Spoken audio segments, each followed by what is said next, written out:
Go ahead. Okay. Hi all. I'm Michele Vannucci, and I'm presenting today this research that I'm doing with my supervisor Peter Bloom at the Vrije Universiteit here in Amsterdam. And feel free to interrupt me at any moment if you have any question, because we'll go through a lot of math, so you can interrupt me anytime. And to introduce myself a bit, I'm from Italy, but I'm now living in the Netherlands for my studies. And yeah, that's it about myself. I initially drafted a research proposal for the master thesis that was on a slightly different topic. It had to do with placing a discrete model as a cellular automata in the classic reinforcement learning feedback loop, or also the setting that is used for all the free energy related research, where you have a system that is interacting with the environment. So that system in that case would have been a cellular automata. But then with my supervisor, we pivoted that research quite a lot. The main thing that these two ideas share between each other is that the model that we use for the environment is discrete, because as we'll see here, we use a Turing machine to model the environment. And yeah, also this is kind of similar to a cellular automata, because it was demonstrated that some types of cellular automata are Turing, they can simulate a universal Turing machine.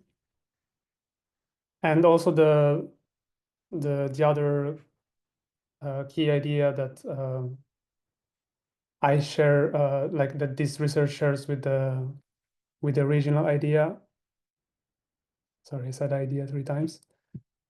Is that we analyze this agent through the lens of surprise minimization, which is prescribed by the free energy principle. And yeah, I think we can get into it. So this is the outline. I will first explain how this research connects to the free energy principle, because here we are basically assuming that the agent has a perfect can calculate a perfect posterior on the possible models of the environment, which is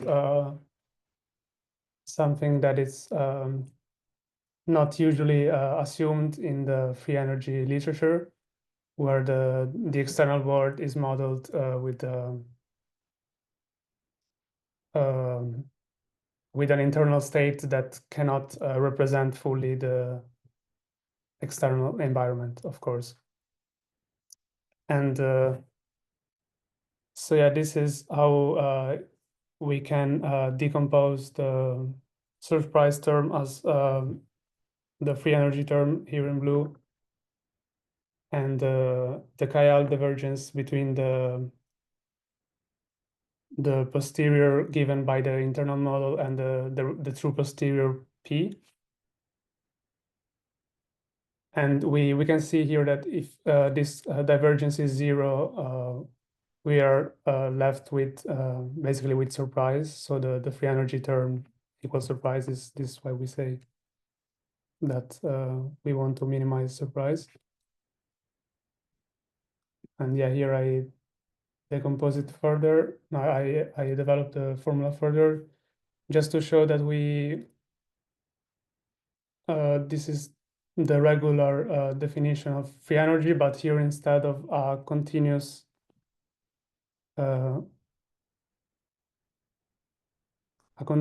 model class, we have a discrete model class that we will describe later more.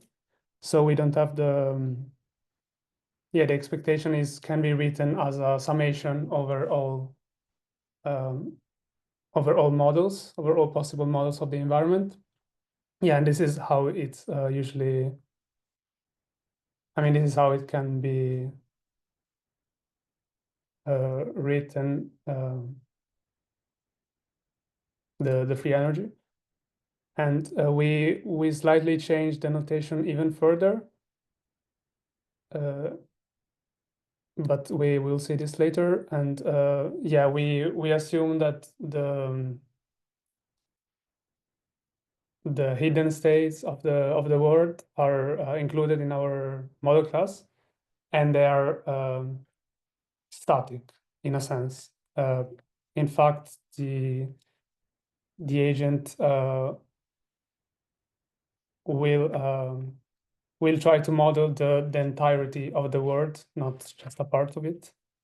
And yeah, we'll see later how this is made possible. And yeah, and again, the posterior of the agent and the true posterior are equal. So we assume that the agent can do perfect Bayesian inference, which is of course intractable in the practical sense, but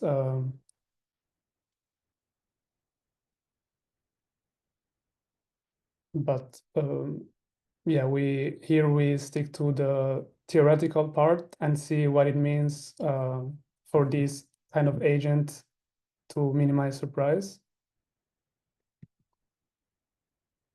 In fact, we will be using as our predictor the Solomonov predictor, which is used in the IXC setting.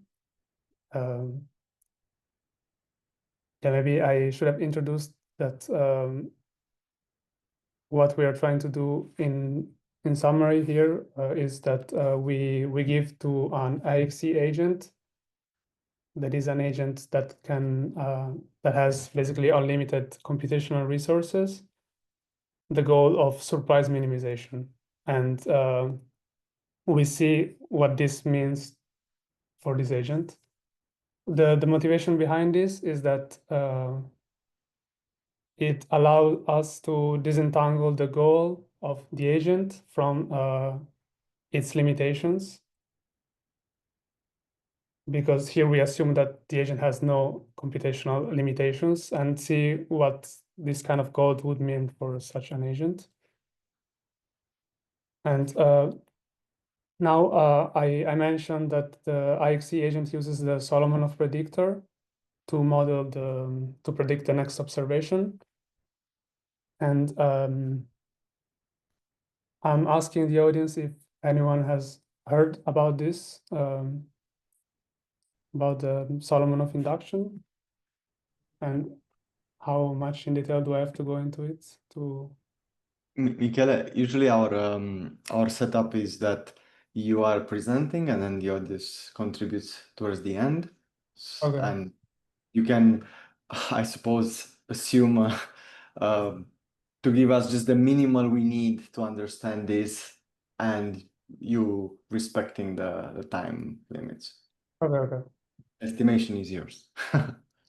Okay. So yeah, I assume that few people already know about this, so I will give a brief explanation about the Solomonov predictor. So here is a bit of notation.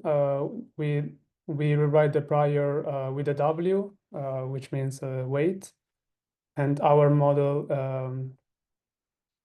new is just one of the possible models in the class. We already saw this new here in the summation. And can you see my pointer? Yes, we can. Okay. And yeah, we have this prior is based on the Kolmogorov complexity of the model. So simpler models will have a bigger prior. In fact, if this k term here would be 1, the prior weight of such of an environment with only 1 bit of description length would be 1/2 of the total prior, which sums to 1. And here we define the history as a sequence of actions and observations in different interaction cycles. And the posterior is rewritten as this. Similarly to the prior, we use the W letter. And here I just use this notation to be consistent with IXC literature. And the likelihood of a given model is written in a slightly more compact way like this. And then we have that Solomonov predictor is defined as such. It's basically a Bayesian mixture of all possible models weighted by their posterior, of course, how one would expect. And the key aspect is that these models that the Solomonov predictor considers are Turing machines that we can represent in this fashion with an output tape and a head, which writes the new observation based on a program that is also the program that gives us the Kolmogorov complexity of the model. In fact, the length of this program will be basically the complexity of our model. So if we have a longer program, that model will be weighted much less, as we see here from the prior, which is exponential, meaning that it decreases by a factor of 2 for every additional bit in the description length. And yeah, here the program uses the next action to generate the next observation, and it writes that on a tape. And this Turing machine has also additional work tapes, but I didn't draw them here to didn't clutter the slide too much. And so yeah, here the model class is all computable environments. So the key assumption is that the environment is can be computed by a Turing machine, which means there exists a program that can simulate the environment. And this is a pretty weak assumption, let's say. And it's also the main assumption of artificial intelligence in general, because we assume that the environment can be modeled with a program, in short. And yeah, the motivation behind this prior is Occam's razor principle, which in short states that the theories with the shorter description should be preferred. Usually this is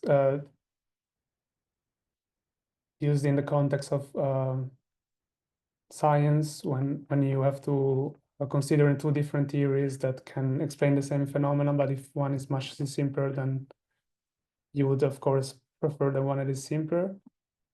And at the same time, since we are considering all possible Turing machines, we are not excluding any possibility, let's say. So we also, this is also coherent with the Epicurus principle of indifference, which means that all consistent hypotheses should be considered, at least, even though a very long program would have little weight.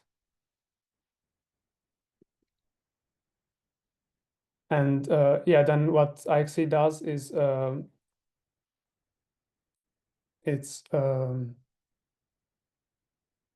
uses this predictor to predict the next observation, and this is then used to basically consider every possible action sequence in a brute force manner. And once every action sequence is considered, then the one that leads to highest rewarding expectations will be taken. And then this expectation is updated with every new observation, because the Solomonov predictor gets a new information. So also in this sense, this model is uncomputable because it considers every possible action sequence and every possible future and every possible model. So this, but this gives us very important bounds, which I won't go over here, but they prove us that this model can maximize the reward with the little information that it has, and can do that in a Pareto optimal way with respect to any other possible policy. So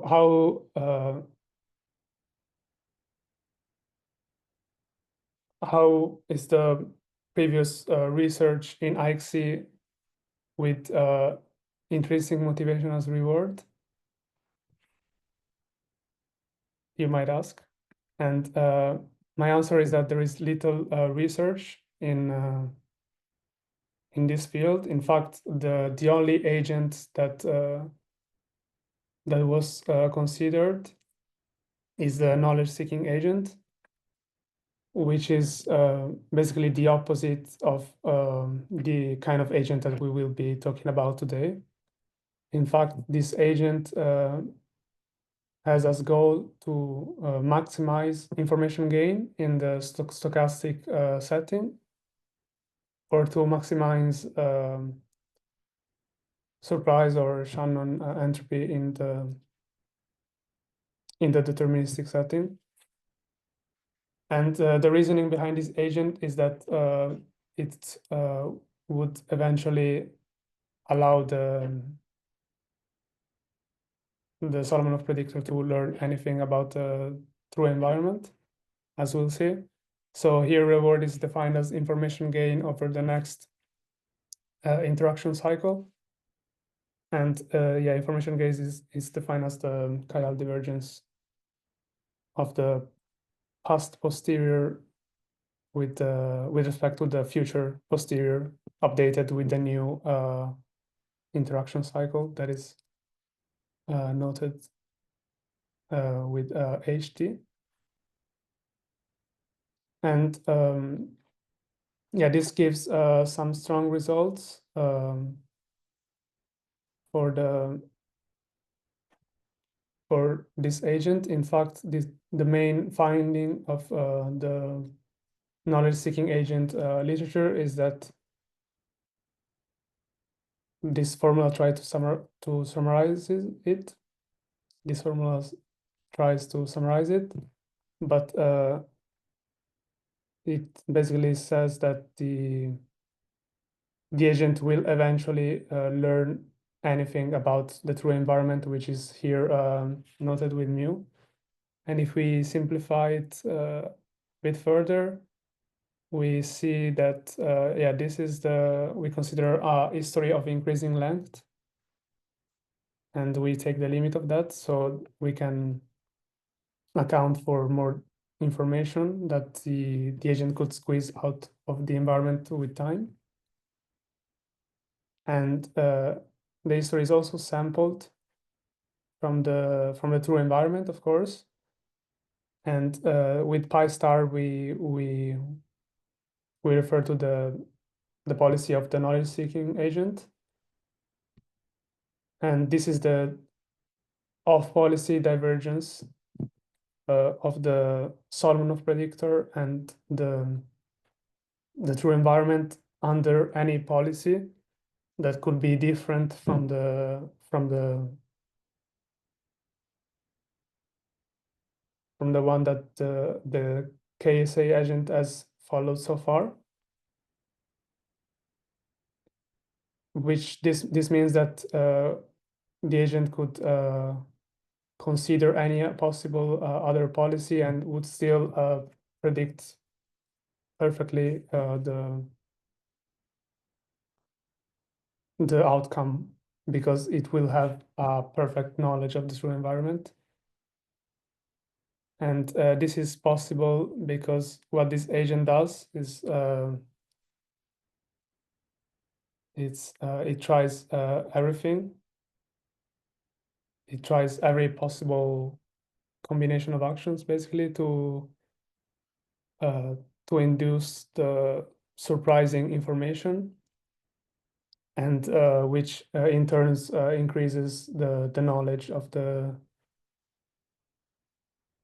true environment.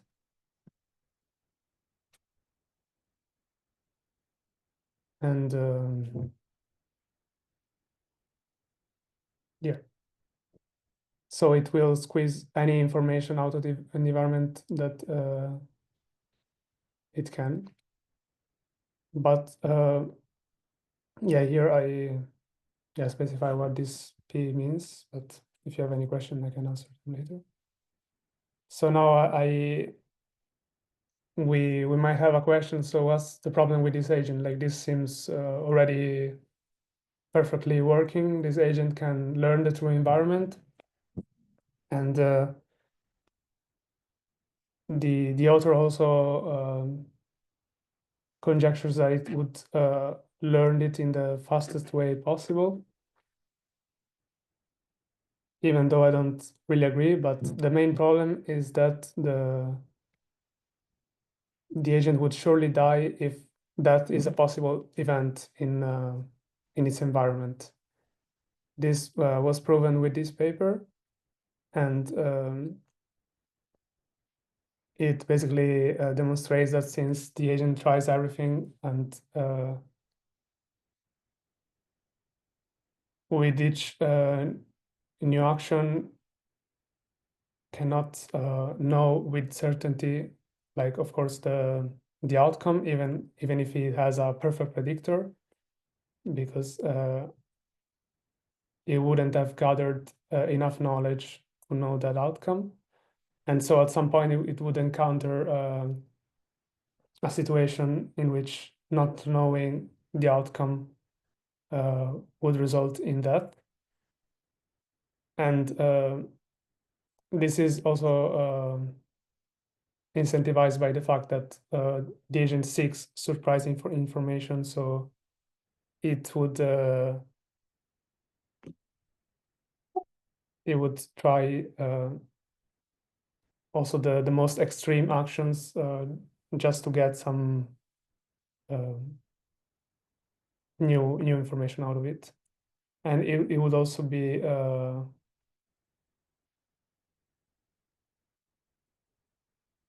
yeah, it would also be overly optimistic for this reason. So what we do is that we we basically define the symmetric with respect to this agent, while the knowledge-seeking agent was maximizing surprise. For this agent, we try to minimize it, and this is of course inspired by the free energy literature and other few researchers in reinforcement learning, which talk about surprise minimization, even though it's not really explored that much in the reinforcement learning literature.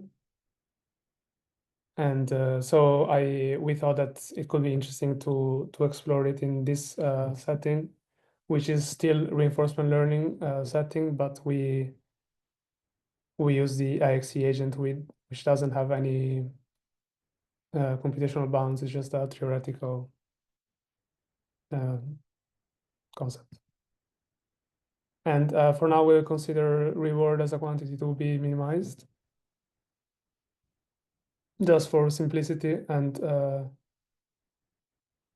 we define it as like this, as the negative log of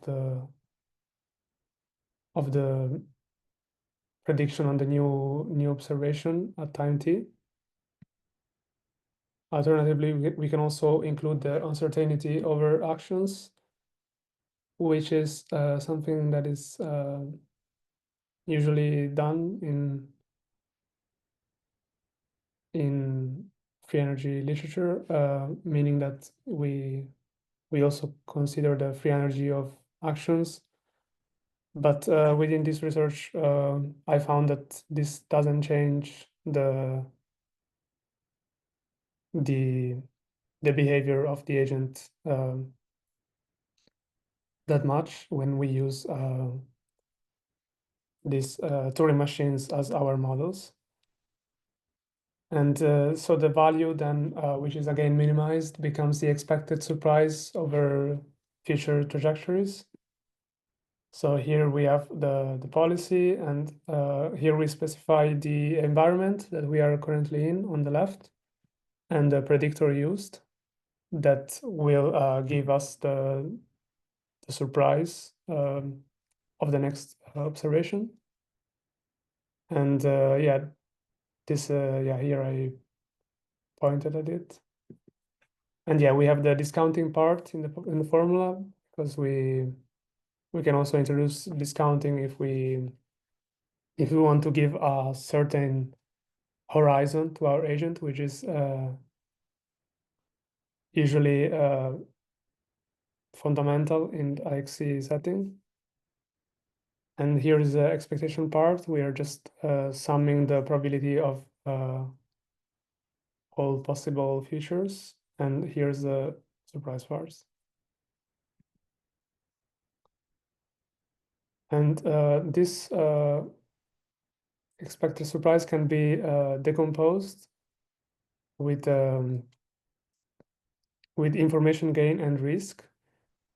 And yeah, with this formula, we already see that if we are minimizing surprise, we are also, in a sense, minimizing information gain and risk. But since we assume deterministic Turing machines, this risk term will be 0. And this entails that our agent is minimizing information gain, which is exactly the opposite of what a knowledge-seeking agent would do. Furthermore, if we, instead of a fixed, instead of a discount, yeah, we set a fixed discount of 1 up to horizon m, and we use the same predictor as the environment, then we have that the expected surprise is just the entropy over future trajectories. I mean, this is already yeah, this is already known fact, and we get a cross entropy if those are different. And this is just useful to rewrite the value in a more compact manner. And yeah, here we see it again, and this is different from the value function that we saw before, because we have the surprise is taken over the whole trajectories, the whole trajectory. Here with O, we consider all the observations up to time t, and with O prime, we consider the future observations. And yeah, H prime is the future history. And yeah, if we change the reward to also consider the uncertainty over action, only this log term would change, of course. And here this conditional distribution is defined like this. So this I feel like this formula can be written in this fashion by aggregating all the surprises of all the observation because of the properties of the logarithm that allows us to multiply together the terms that are summed. And so since in the regular definition of the value, we take the surprise over only the single information when we sum up all the contribution over all time steps, then these terms can be aggregated in this model. And yeah, this is again what we saw earlier. So under the true environment and deterministic policy, we can also rewrite value like this. Here we just have rewritten the value as cross entropy that we talked about earlier. Here we then decompose the Solomon predictor as using the definition, which is the Bayesian mixture over different models weighted by their prior. And then, since both the environment and the policy are deterministic, from this summation, only one possible future will have a contribution of 1, which means we'll have this probability value at 1, while all the other possible future will be at 0, since both the policy and the environment here are deterministic. So we will only select the futures that are possible under the true environment and the given policy. And at the same time, this will select all the models that are consistent with that future. So we could have different models that under the same policy give the same observations. So yeah, this then can be rewritten as a summation over the priors of all consistent models, and with a given policy and true environment over an horizon n. And yeah, we just rewrite it in this manner to make it more compact. And yeah, this gives us a precise ordering of different policies, which means that the agent will try to keep the biggest part of the environment that has already in its prior consistent with the new observations. And these environments are, of course, weighted by their complexity.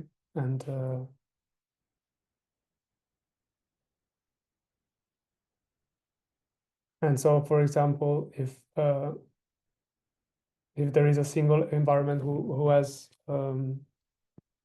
who's very simple and can fit with a policy, then and all the other environments which are far way more complex also do fit with another policy, we will give priority to the simple environment because it has a much bigger contribution to the final value of our agent. And another key definition that we will use is of a niche, which is just defined as an environment that has a smaller complexity than the true one, but still it can model all its observations with a given policy. So we say that a deterministic environment is a pi niche of an environment, of the true environment mu, if it has a lower complexity than mu and gives the same observation under this policy pi. Yeah, this is the formal definition, but maybe you understood the sense of it. And to give some more intuition, we can look at this drawing. We have that here the true environment has been drawn in green, and we see that also these two environments in yellow and blue, mu and mu prime and mu second, they also fit with the true environment, at least in this section. And so that the agent would likely try to stay in this part of the environment and would go in a circle, let's say, to maintain consistency between all these environments. And we can assume that, for example, this environment mu prime has a smaller complexity and this mu second has a higher complexity. And yeah, since we want to keep mu prime in our prior, the agent would never explore and go, for example, this way, even though it could, because it would like to maintain this simpler environment in its yeah, it's in model, it's in its model class. And yeah, but one important thing to note is that simple environments aren't necessarily simple. This means that even though they have a low Kolmogorov complexity, they could also still be quite complicated, and this is our simplification. First of all, because the environments aren't Markov, or they're not representable as a grid word, because they are Turing machines, of course, so the environments can be any type of environment that you could think of. And we could also have a simple environment, like we could have this blue environment that could actually entail exploration if it would match with the true environment, let's say. But in general, let's say that this agent would seek some kind of subsection of its environments that in which it can, like, yeah, it would seek a certain comfort zone, let's say, in which that is consistent with the most number of models in its prior. but at the same time, also going in a circle is discarding those environments where the circle is, let's say, closed at some point in time. But this have vanishing weight if their complexity is higher than the environment, which is simply represented as this circle.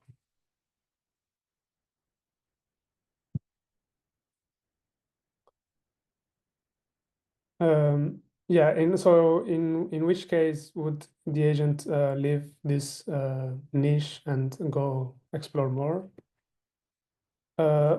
In the case where this exploration would mean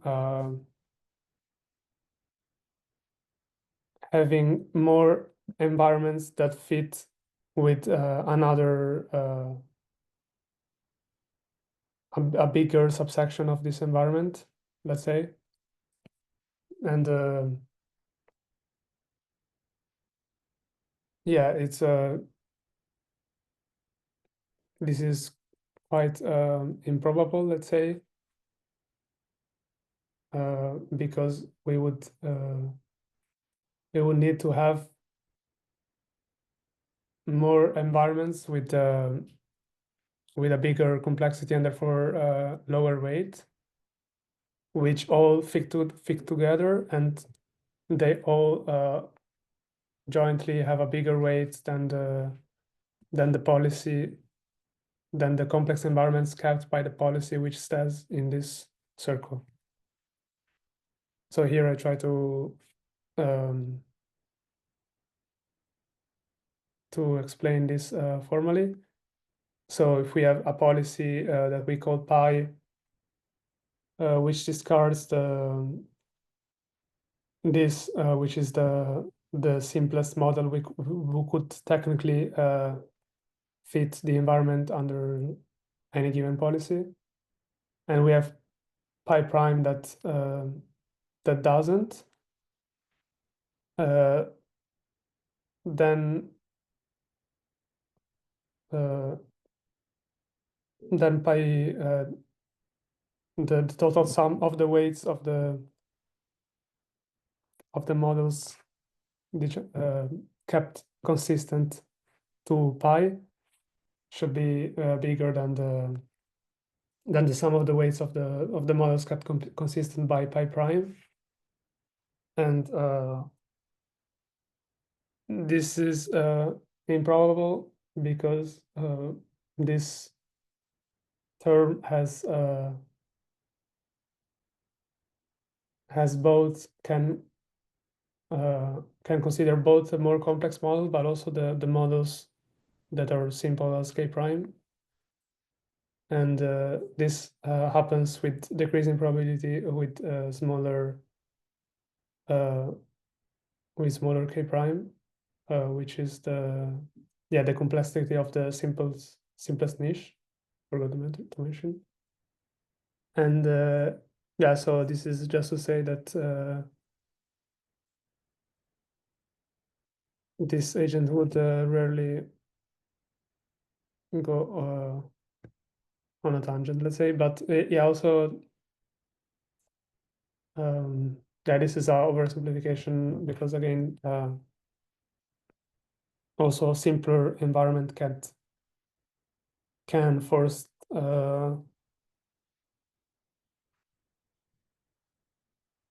the agent to go in some other direction if this environment has a changing structure, let's say. So since it's a Turing machine, it could at some point decide that it will not give the same observations if the agent keeps going in this direction, but it would, for example, open this wall, and so also under that environment, the agent could go in some other direction. And yeah, and yet we have that the value given by the optimal policy is considering model the model as the Solomon predictor, as the predictor as the Solomon predictor. And yeah, we will still have that the information gain on every environment is weighted by their prior, and this has a big influence, especially because the prior is exponential, meaning that yeah, meaning that simpler environments have a bigger role in the total result of the expected surprise. And they even though they are limited by the complexity of the environment, like the information gain that you could get in that single environment, here again where we see the prior is exponential, and we also take into account that the history is still sampled from mu, so this will actually be the expected value at time t. Here is the expected value at time 0. This epsilon is just a way to say that the history is empty. And if it's not, and we have a history up to time t, then the history is sampled from the true environment, but the future is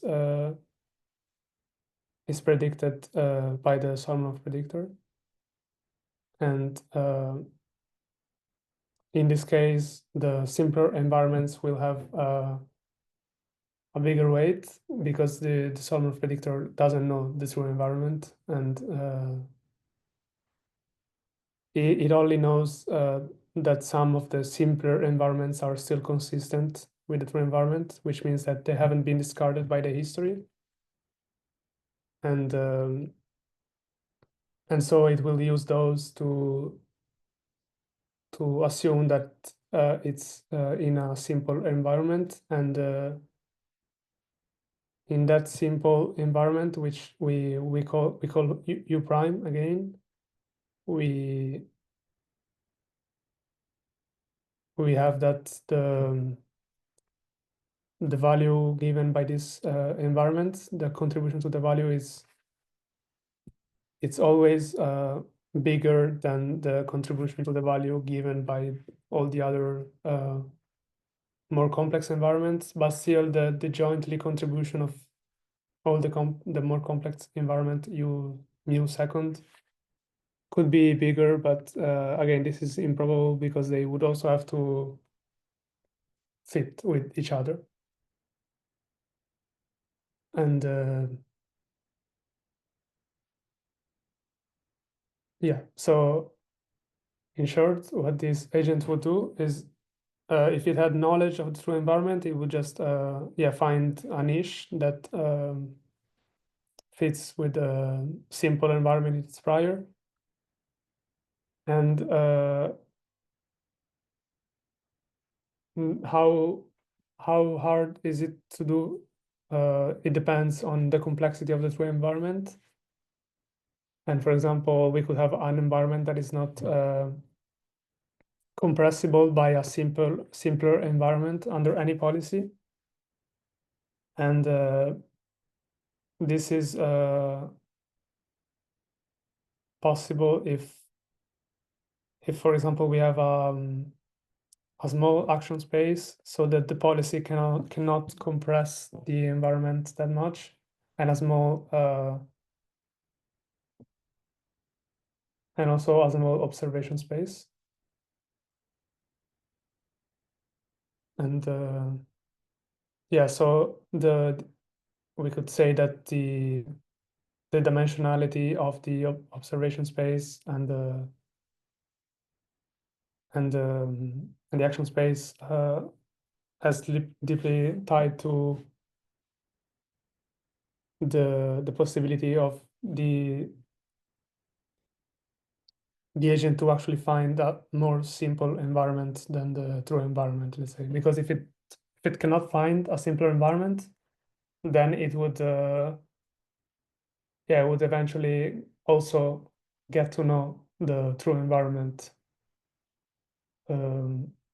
as not exactly as the knowledge-seeking agent would do, but still the biggest weight would be on the true environment. And it would still have some weight on more complex environments. And that cannot be discarded. And the knowledge-seeking agent maybe would discard them, but I don't think this makes a big difference if the biggest weight is still on the true environment.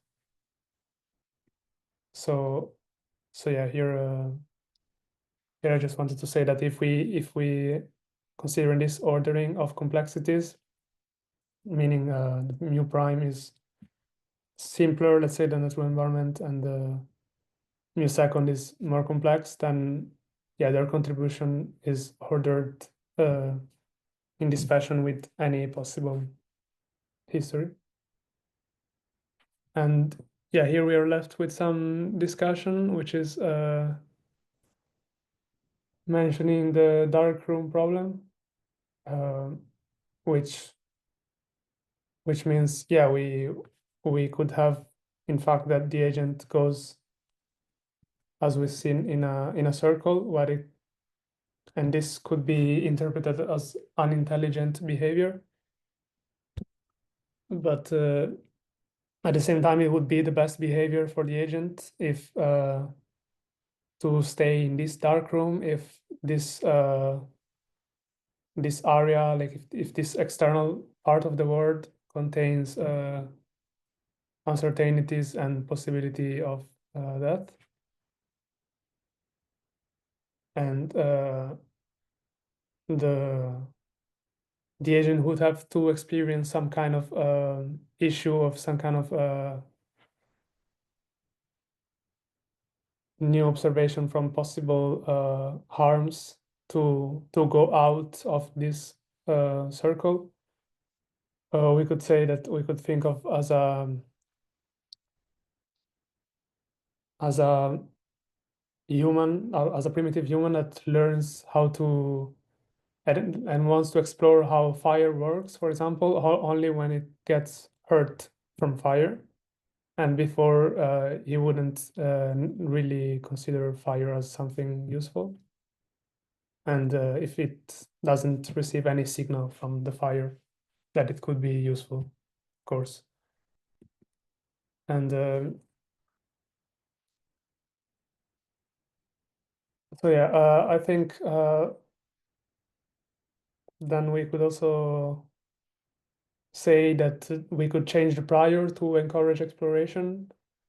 And yeah, this could be something. For example, we could give bigger prior to more complex environments, and we could then want our agent to make those consistent with the true environment, and therefore explore more to um, discard simpler environments and keep those more complex consistent. But also at the same time, this wouldn't really work, because it could also find a simpler niche of those more complex environments that have a bigger weight, and stay in that if that niche is consistent with all the more complex environments.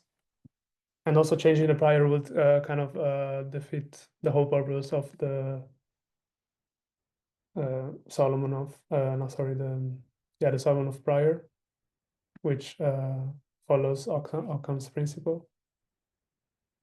And yeah, I would maybe interact with the capabilities of the Solomonov predictors to learn quickly. And yeah, also we can't really increase the prior on certain information, for example, to model hunger, because here the prior is only on models rather than observations or actions. Yeah, maybe we could introduce it by making the model more complex.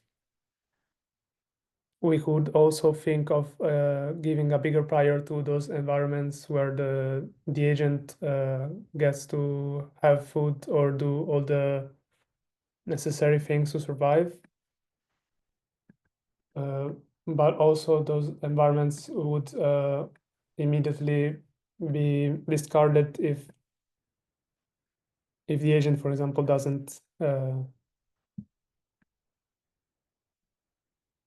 eat once, and or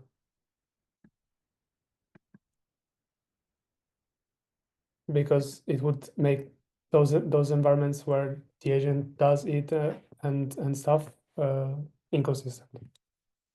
Another thing that we could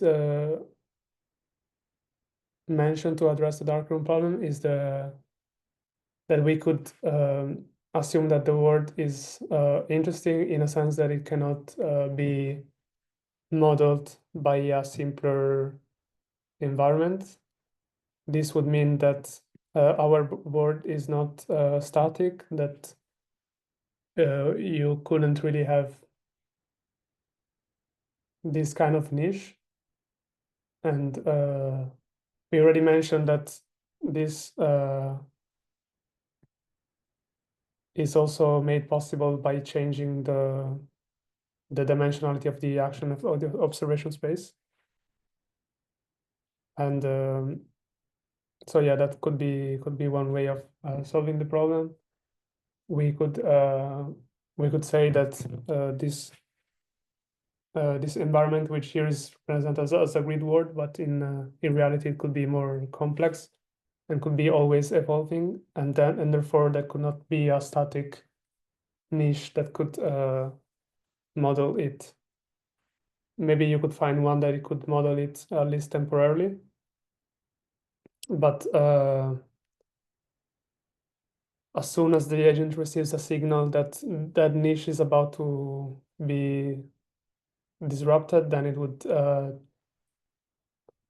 look for new information to find a new and maybe a bigger niche that could be modeled in a similar fashion.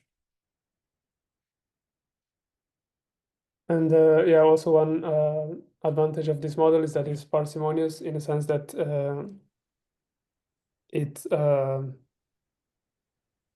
it discards the least amount of environments as possible. This could mean in a bounded approximation also having to compute less and to update the posterior less, which is the main source of computational burden for agentic models in general. Michele, you're approaching 1 hour, just letting you know. Oh, Wrap up yeah. in 1 minute. Okay. And also, yeah, one thing is that learning is more stable because if the knowledge-seeking agent were to be implemented in practice, it would discard the most probable models first with the biggest prior, as opposite to what the surprise minimizing agent would do. And this would destabilize the learning a lot, since the simpler models have the biggest contribution to the predictive distribution. So yeah, this is some research from future work considering how this IXE agent with this reward can be made computable, which is already done in general for the IXE agent. There has been already some literature on computable approximation on it, but not in the context of intrinsic motivations as a reward, as a surprise minimization or knowledge maximization. So yeah, thank you. This is my email. And yeah, that's it. Thank you, Michele. Let's all of us give Michele a round of applause for this very comprehensive presentation. Thank you. Now we open the floor for questions from our audience. please raise your hand. If there are any questions? If not, maybe I can answer some questions until people collect their thoughts. I think my questions mostly pertain to the first part of the presentation. And if I'm not mistaken, I think it's the slide just before the Solomonov induction, which is slide 7, I think. That one, yeah, this progression. So I have mostly clarificatory questions, as some things are not clear to me. First, maybe I recall badly that the first equation is actually not a plus sign, but a minus sign between the two. Though I might be wrong on that. But what I'm most curious on understanding is, what's the move? Well, how can you justify equating the approximate posterior with the true posterior, given that you are interested in then later on playing with the free energy bounds and estimations? So I like, the moment you do this, you don't do variational inference anymore. Yeah. Here we Explain more that. Just there is no because the reasoning behind variational inference is usually that there is a latent factor that can change its value in time, right? Like a hidden cause. But here this latent is not modeled directly, because we want to model the whole environment itself, like the whole program that defines the environment. So in that program, there is already how the dynamics of the environment work. Like there is already and so the posterior also is also calculated, like introducing a latent factor when you cannot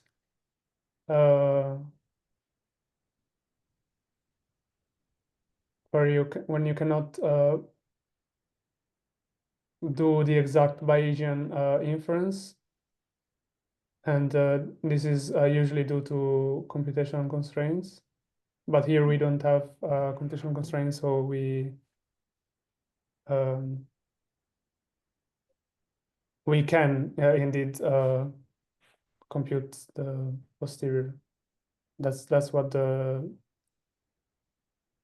Solomonov mixture does. I see. Yes, maybe this is outside my expertise, so probably I don't get it because of that. And maybe my last question would be, can you explain once again why equating evidence here with the Solomonov posterior, or what's this log psi mean? Like, how does this work and why? Yeah, also one way to think about it is that here we are not exploring like how this could be implemented with variational inference. The important fact is that in variational inference, what we want to minimize, or like in the energy setting, what we want to minimize in the end is surprise. And so that's the goal of the agent. And then this is done using the Solomonov predictor to calculate the surprise. So the next observation is predicted with the Solomonov predictor. And yeah, that's it. Also, yeah, usually this variational posterior is computed when you have some parameters that you can tweak to learn the posterior in an approximate way. But in this case, we don't have, let's say, internal states, rather than the only states are the weights of different environments. And also one thing is that there is a direct link between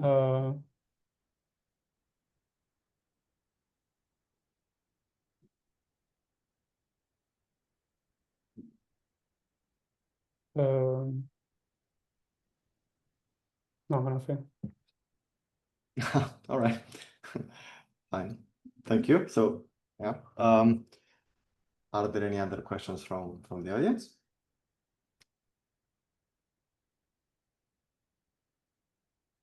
If not, one call, second call, third call, then I suspect it's Carl's turn.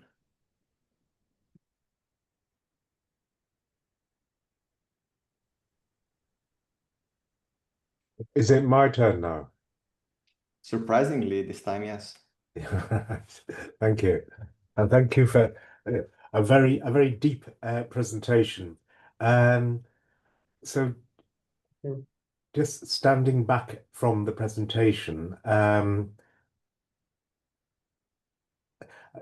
think that the best way that we can help is to encourage you to pursue this idea of joining the dots or linking the universal computation or Solomov induction perspective to the free energy principle. I think that's a really interesting thing to do. It hasn't been done completely or properly previously, and I think if you can establish a formal link between Solomov induction and the free energy principle, that will be really useful.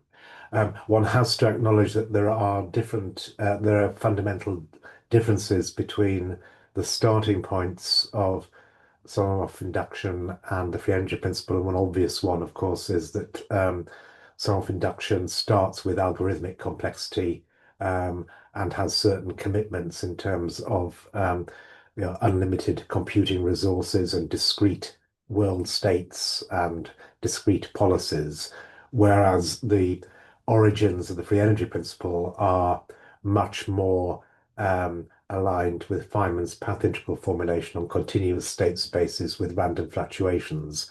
So they have a very different lineage, and that sometimes causes difficulty in understanding one lineage, understanding the nomenclature and the terms, the notation of the other lineage. But if you can put them together in some way, that would be excellent. I did not fully understand the derivations because there are too many substitution of variables and simplifications. There are too many moving parts for me to follow. The free energy principle is much simpler than the notational complexity, ironically associated with the Solomov induction. But I did recognize a number of key ideas, which makes me hopeful that you may be in a position to link and relate the two fields. But I think you're going to have to do that because I'm too old to understand this algorithmic complexity approach, and I don't have time to do it. But you do have time, but it will require, I think, you having the same depth of understanding of the free energy principle as you clearly do of the Solomov approach. And when you do, I think you can very gracefully move between the two and show how you could leverage one in terms of the other. And I think one nice example of that is what you've tried to do here, which is to take from the free energy principle the imperative of surprise minimization and then apply it in the context of algorithmic complexity or the formulations that you get from this kind of universal computation. So that's a one very nice illustration of being able to link the two fields. Another obvious link here is the emphasis on information gain inherent in the knowledge-seeking formulations in the universal computation domain, and the importance of information gain in describing self-organization in continuous systems. As an overall comment, it seems to me that I may be wrong, so correct me if I'm wrong, but it seems to me that you've described to us the sort of state-of-the-art universal computation under this sort of XI-AI formulation.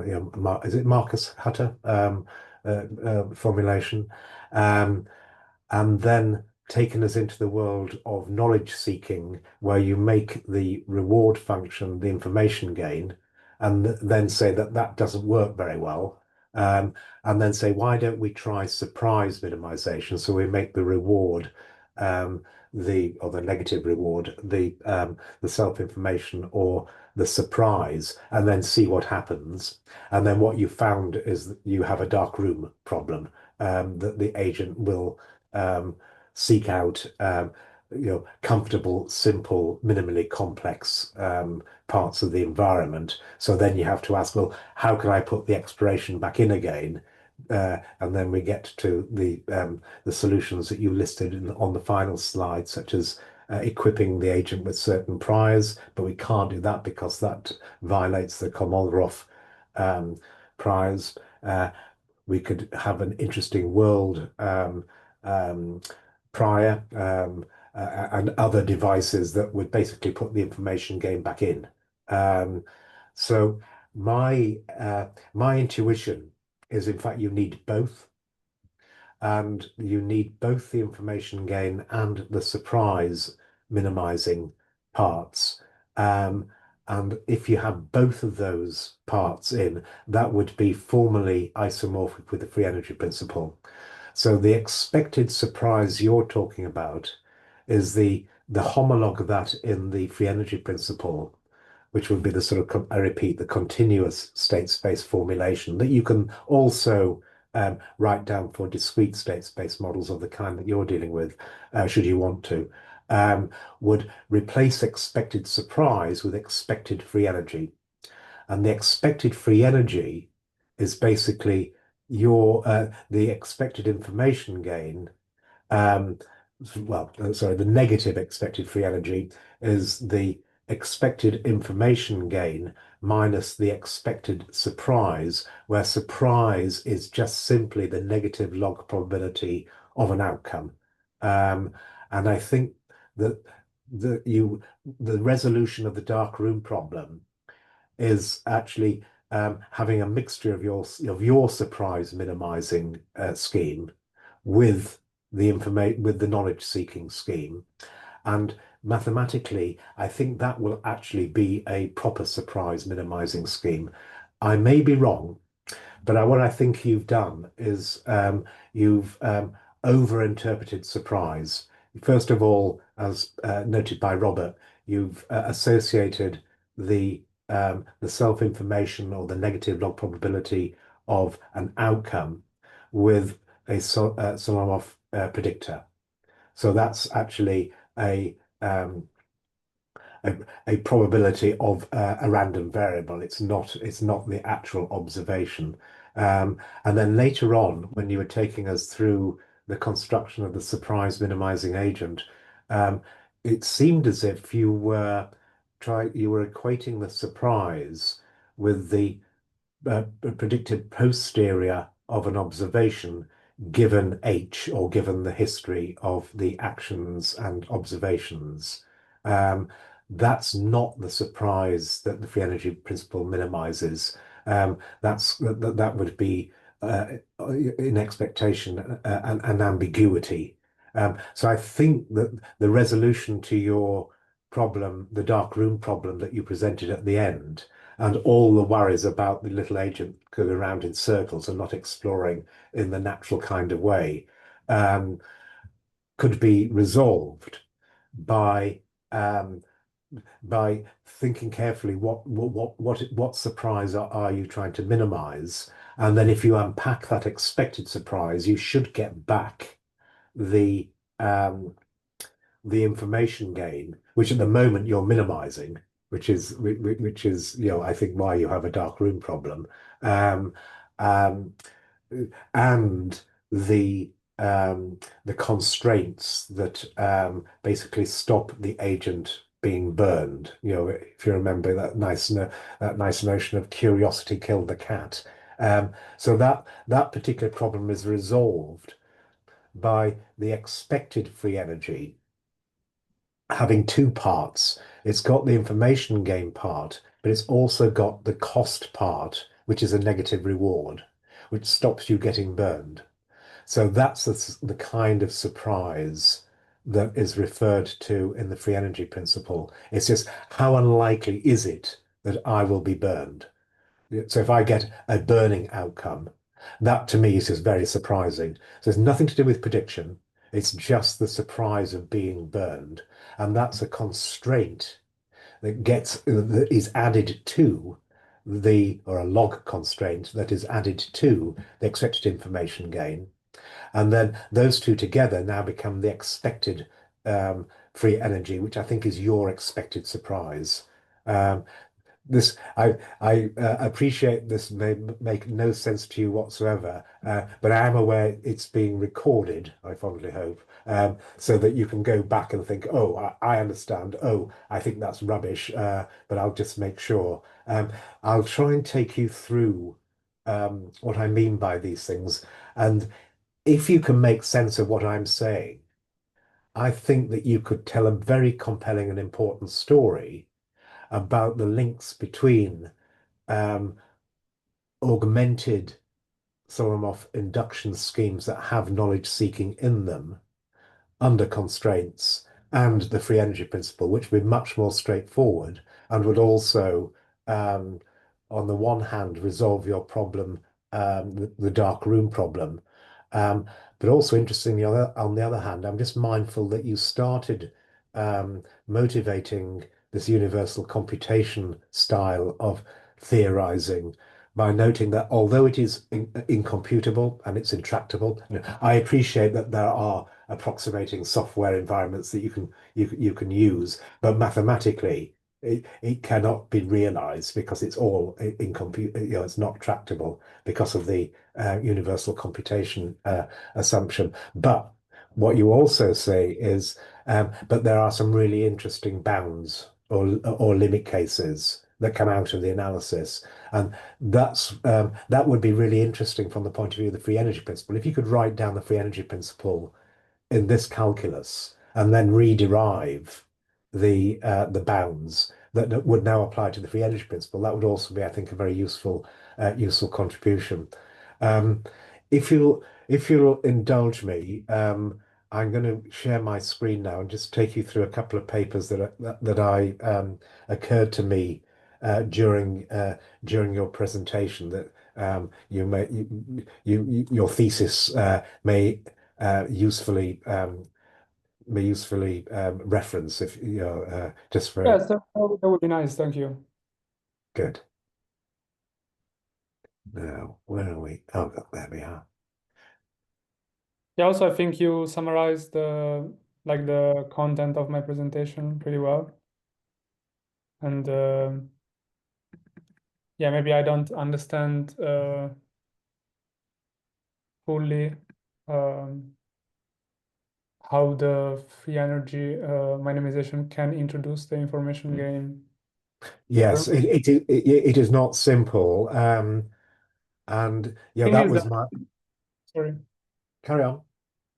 I I looked at like the free energy term from the lens of variational inference, like the elbow, and so I didn't really, yeah, I read some free energy literature, but then I yeah, I stick to the variational inference perspective, which is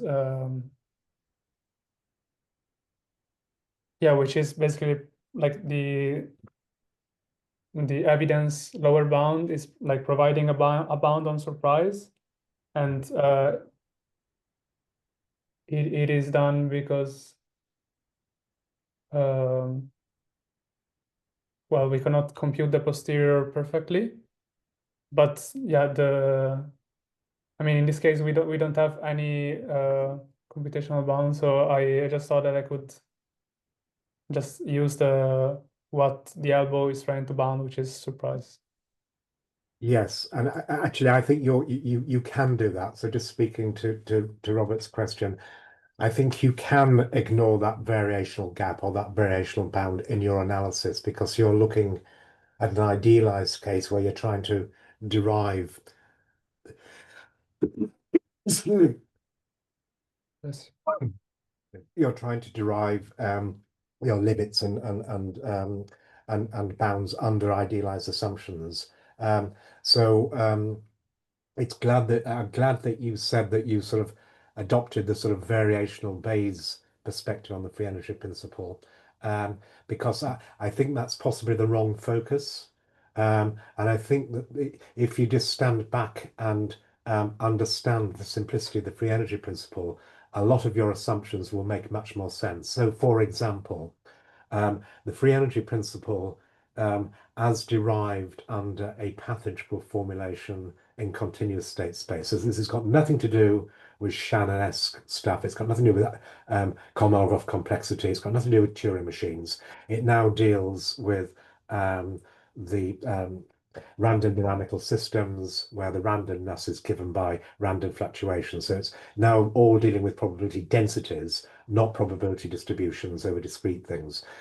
If you start from there, then you can make the assumption, for example, and so this is the most recent description, which I think you will enjoy reading because it will, I think, help organize the motivation for various kinds of surprise minimization and explain where the information gain comes from.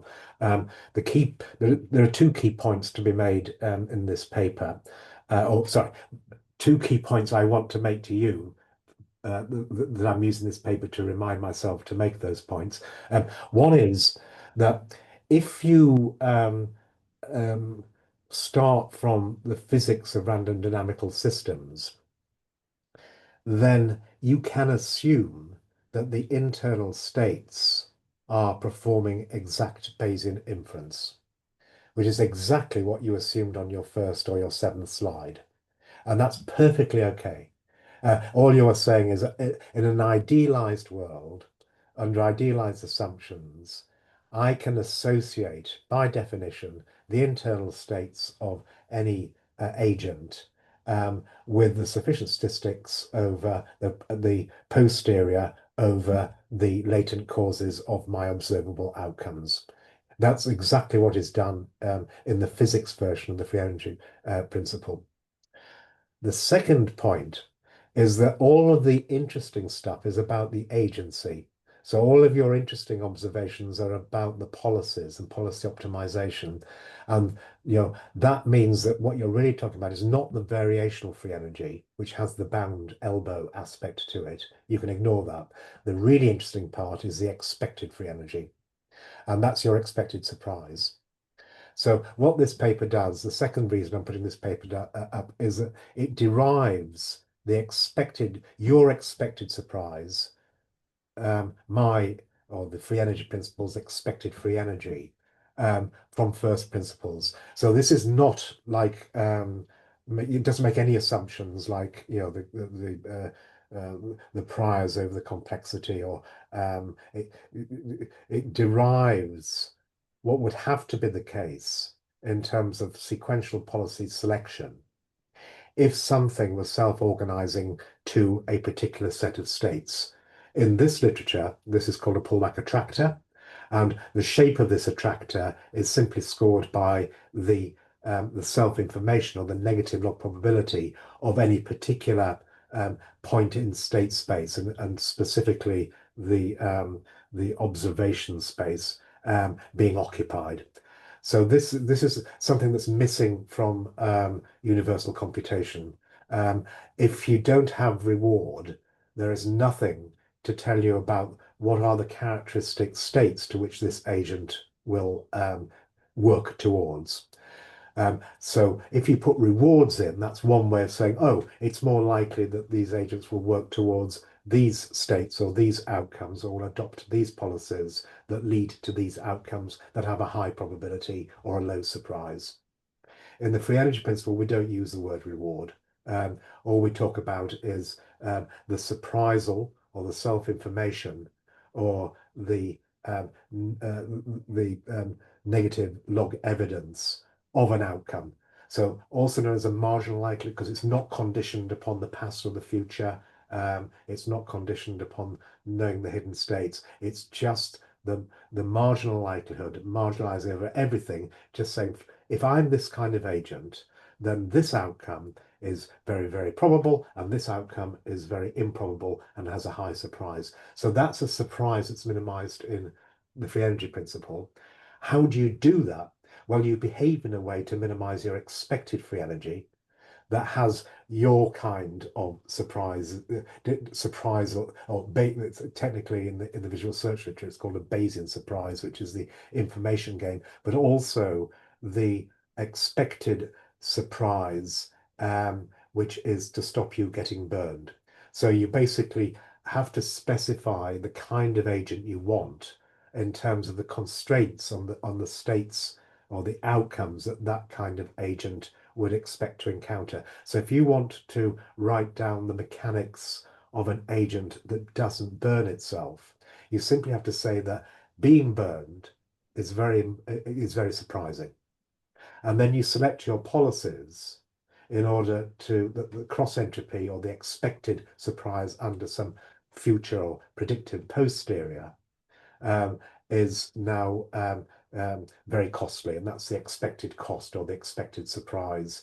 And that in combination with the expected information gain is the expected free energy, and anything that minimizes its surprise on average will minimize its expected free energy. So that's the basic story that I think it would be really useful if you could see the simplicity of that story, and then you can sort of choose or rename what you're talking about as expected surprise as expected free energy, and work out what's missing. And what's missing is two terms: one, the actual expected surprise, and an entropy term. And together, what you'll get back is something that has both the expected reward and the expected information gain, where now the expected reward is a free energy expected surprise. I'll try and explain how that goes, but as the reason I put this paper here is that there are no choices here. There are no assumptions. What I've just said is just a natural consequence of any system that self-organizes to an attracting set, where the attracting set is just scored in terms of the surprise or the self-information or the surprise associated with each state of being or each member of that state set, whether it's continuous or discrete. You can go through this at leisure, but the key result you're looking for is this result here, which is your expected surprise, free energy principle, expected free energy, that has all of these things in, including the risk ambiguity. This is the expected surprise, where I'm now using surprise in a free energy sense. It's just the Lagrangian, the self-information of some sensory observation that would be very surprising if I was the kind of thing that didn't get burned. And then we have our expected information gain. Yeah, I'm showing this first just to show, just to reiterate, the free energy principle is not an axiomatic theory. It's a first principles theory where you derive these expressions. You don't guess or choose. You are effectively just implementing a description of what it is to to effectively go around in circles like your little agent, in the sense that you're occupying a particular set of states, and that characterizes the kind of agent, that you are. But I repeat, from your point of view, the actual variational free energy bound you can ignore, which is good for you because you want to ignore it because you want to work with universal computation. Yeah. All the interesting stuff is in the expected surprise and the expected free energy, which is this here. This just assumes that the agent has an exact posterior over the current states, which means it can do its predictions into the future actions to get the history in the past and the future in exactly the way that you had. So that's that one. But what I just very quickly, yeah, by coincidence, we had a presentation from a Japanese colleague yesterday who did a wonderful presentation linking the free energy principle to things like rate distortion theory and with a nod to compression and algorithmic complexity. And I was reminded of Jürgen Schmidhuber's. So I think he worked with some of the originators of XI AI. Um, and has always impressed upon me anyway that this deep link between curiosity and compression and algorithmic complexity. So complexity minimization is compression, and he always has maintained that this is curiosity and this is just information seeking or knowledge seeking at some fundamental level. And he likes to tell people this. Do you know Jürgen Schmidhuber? Have you heard of him? Yeah, I read a paper from him about curiosity, and also he would like motivate the interest in arts also, I All think. right. Yes. Yes. I don't know if you And recall. fun, having fun and Yeah, creativity. Yes. yeah, Yeah. But I mean, he's been telling this story since 1990. There's a deep link between, I repeat, algorithmic complexity minimization, compression, and curiosity, which I think is quite nice. You've got the three C's there. It's just something that you might want to slip into the introduction of your thesis, just to say that there's an interesting, deep link between these things. Um, the other paper that I recovered for our colleague yesterday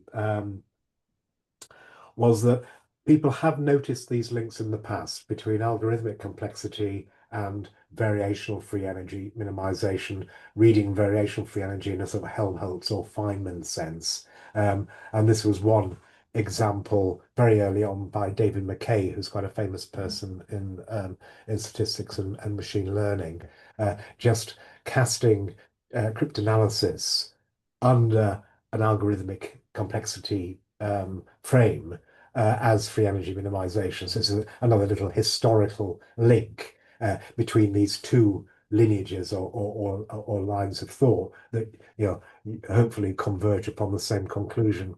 But what I wanted to do was, I'm sure you've read this because I think this is probably the most relevant for your thesis. Because it's all about basically expected free energy on discrete state spaces, which in the limit will be deterministic, but should comply with the same rules or some assumptions that your work is about. And the reason I wanted to show was just to unpack the moving parts or the terms in the expected surprise, just just to see if these ring a bell with you, because when I went through your presentation, I saw little bits of the expressions saying, "Oh yes, that's right. Oh yes, that's very similar to the expected free energy in the free energy principle." So I'm not expecting you to give me an answer now, but I'm hoping that you'll be able to go through these decompositions of the expected free energy and say, "Oh yes, I was using that. Oh yes, that's what I can replace that with a sum predictor. Oh, that's a conditional entropy or an ambiguity term. Oh, that's what I meant by the expected surprise." And if you can do that, I think you can then draw the lines between or the links between the free energy principle um, as in the literature and the universal computation perspective or idealization of these things. So this is your traditional elbow-like formulation of the free energy, which is used to update your beliefs. You don't need to worry about that. You can assume that the agent has perfect beliefs, or an exact posterior. But if you didn't want to, this would be the mechanics of how do you get the closest approximation to the posterior, and the elbow perspective. Just to clarify, and for those people watching the recording, S here are states. They're latent states which are not directly observable, but they are the structure, of the cause-effect structure in the environment, that could correspond to your mu, to the things that are sampled from the space of models, for example. But in this formulation, it's slightly simpler. We're going to assume a particular model, and just worry about making inferences about states of the world. You can apply the same mechanics to the model itself if you want to, but for the actual structure of the problem, I'm just going to focus just on inferring the states of the world, because you haven't got complete observation of the world. So this is why you have partially observed problems. But I don't think it has any greater implications for the expected surprise or free energy up here. But for completeness, these are states. The pi is a policy, a sequential policy, a sequence of actions or a combination of actions in the future. And here is my elbow. So I can write this down as either a KL divergence between my approximate posterior and the true posterior, plus a surprise term, where the surprise here has been conditioned upon policies, but normally you don't need to, you wouldn't need to do that. And I can rearrange these terms into complexity and accuracy. And I think that's interesting for you because now you've got an alternative way of thinking about complexity. At the moment, you've been thinking about it in terms of algorithmic complexity. However, the same, if you like, aspect of any given Bayesian belief or parameterized posterior distribution can be expressed in terms of the KL divergence between your prior belief and your posterior belief. So it measures, so now we're talking about not the complexity of the model as such, but the complexity of your sense making, of your belief updating, in the sense that the more degrees of freedom you use up in providing an accurate account of the observations, the more complex. So the minimization of complexity that you were talking about, or the, if you like, the prior that you talked about Occam's principle and principles of indifference. That is an emergent property of free energy minimization. In fact, surprisal minimization generally, in the sense that if you interpret complexity as the degree to which I have to change my mind in order to provide an accurate account of the data. So accuracy is just the log probability of the observable O, given I knew what caused it, averaged under my beliefs about the causes. So the log evidence, or the log evidence is equal to accuracy minus complexity, or the negative log evidence, namely the variation free energy bound, is equal to complexity minus accuracy. So that may or may not be a useful footnote to your thesis, because it just provides another view of complexity that complements, that has the same, if you like, implies the same imperatives as the Kolmogorov complexity, or the prior over models or latent states that penalize large degrees of freedom, or big models, or models that that have too many parameters. You can score it in terms of a KL divergence. However, that's not terribly relevant for your thesis. You're much more interested in the expected surprise. And it turns out that if we take the expectation of these things, what we end up with is the expected complexity read as a KL divergence between a prior and a posterior becomes risk, where risk now is just the difference between what I a priori prefer in terms of my hidden states and what I think will happen if I pursue the policy. So again, it's a KL divergence that measures how far away am I from my preferred states, and my preferred states are simply not being burned. So I have to write down the reward in terms of a prior surprisal, in this instance over the states, but it can also be over the outcomes. Um, and then the expected accuracy becomes the ambiguity. And I think that's the kind of surprise that you were dealing with. And that's a very important kind of um, um, kind of surprise to minimize. You want to disambiguate. You want to move to parts of the environment where there's a lawful, unambiguous mapping between the states of the environment and your observations in this partially observed context. And furthermore, the ambiguity term, which I think is what you were you were associating with surprise, is a key component of the the expected information gain. Here it's labeled intrinsic value, but it's just the expected information gain, or sometimes called Bayesian surprise, um, sometimes called intrinsic motivation. But you can see that if I now take this term and put it into put it over here and then rearrange, the ambiguity is an important part of this expected information gain. So what I'm saying is that the expected accuracy or inaccuracy becomes ambiguity. But interestingly, the expected surprise, the expected negative log evidence now becomes an expected value or a negative expected value or an expected cost. And this is the cost of being burned. This is the thing that killed the cat. It's not the curiosity, it's the acting in a way, choosing a policy that doesn't render very surprising outcomes highly unlikely.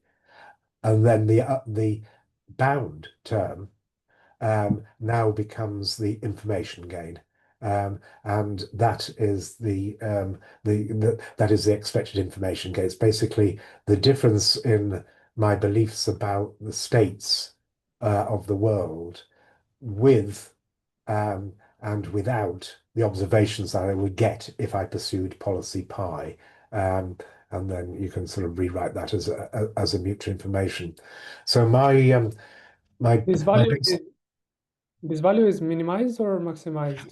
no, this is maximized. Yeah, it's really interesting. So notice that because and I'll come to that in a second, but just say that this is basically what I wanted to convey to you, because I think if you can go through this formalism and related formalisms so you understand it in the same depth that you understand the Solomoff induction, I think you'll be in a very good position now to make them meet in the middle and derive your bounds and inequalities that then you could apply to the expected free energy. And furthermore, you can tell Hutter and friends that a knowledge-seeking agent is not enough.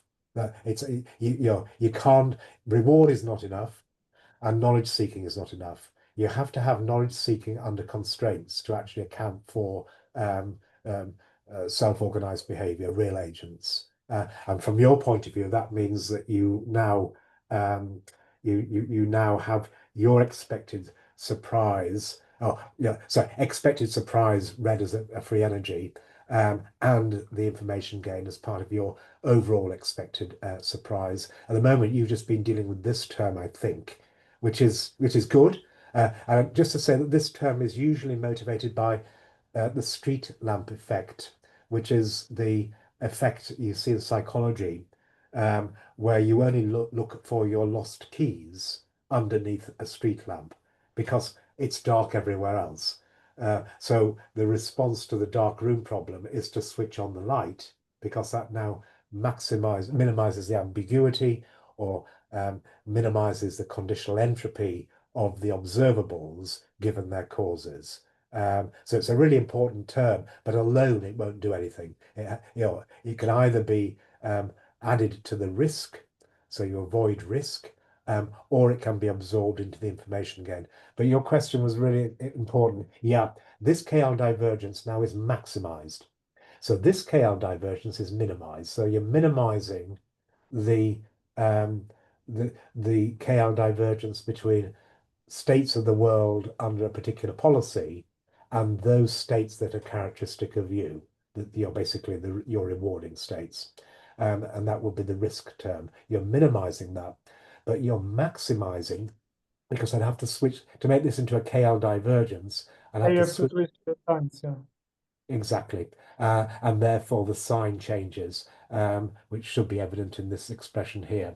So, it's this when the signs change now becomes a KL divergence between, well, it becomes the mutual information, or it becomes the information gain afforded by the policy that leads to these predicted outcomes. So this is the thing that I think you would use your Solomon predictor to predict.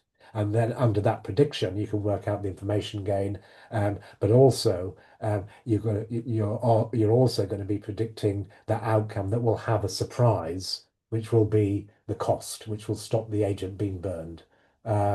So if it likes to be running around in that circle, that's fine, because it expects itself to run around in that part of the environment. But it will also explore if you relax those constraints by an imprecise prior over the Solomon predictor. In this world, that's usually referred to as a sort of a posterior predictive density over or distribution over observations, entailed by these cues here. But another interesting response to your question, the signs flip, so that now you're maximizing this KL divergence, so you're maximizing information gain. That happens simply because the outcomes in the future become random variables. And outcomes in the future now that become random variables now form the support of the predictor, of the posterior predictive density. And so suddenly now this term jumps to the front and the sign switches, simply because now, unlike here, where the observations weren't random variables, we didn't have to infer them. Now they're random variables because they haven't occurred yet. So this comes back to Robert's original question, why are you associating the actual outcomes with the prediction of the outcomes, which is going to be a prediction over a random variable. And it is that very prediction here of things in the future that does switch the sign, and then you get the information gain. So if you can tell that story, as I say, I think it would be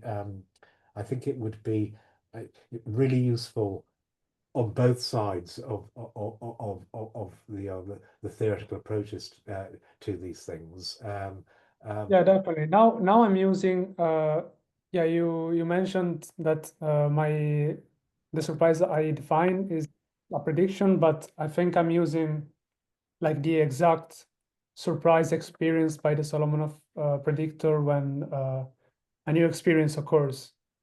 And only, yeah, it becomes an expectation when you take the value, like when you take the fact that is in the future and you don't know the future observation, but once that happens, then that is the reward that the agent considers, like the actual surprise given by the observation. Right. In So it could be very close to this. Anyway, I will let you think about it, because as I say, I'm too old to understand the algorithmic complexity side of it, but hopefully you're young enough to understand this kind of formulation, which will require a bit of mental agility, because the notion of complexity is completely different in this world, but it serves the same purpose, I think, or hopefully. I'll stop sharing my screen now because I've exhausted everything useful that I have to say. Thank you very much for all the suggestions. I will definitely read through the papers you suggested. And thank you, Michele, once again, with a physical round of applause, hopefully. for your fantastic presentation. Thank you. And we definitely encourage you to check back with the link once you get the YouTube link and follow the conversation, the exposition by Carl and the papers, because that's how we all learn here. And yeah, we will keep you connected with the people in the extended group if you have any other questions. And that should be it. Yeah. On my side, I will let you know when I finish my thesis and I have a final paper that I can share with you. That would be Okay. most You're welcome. welcome. Thank you, everyone. So with that being said, we adjourn the meeting and see you at the next TMB session next week. Bye. Thank Yeah. you.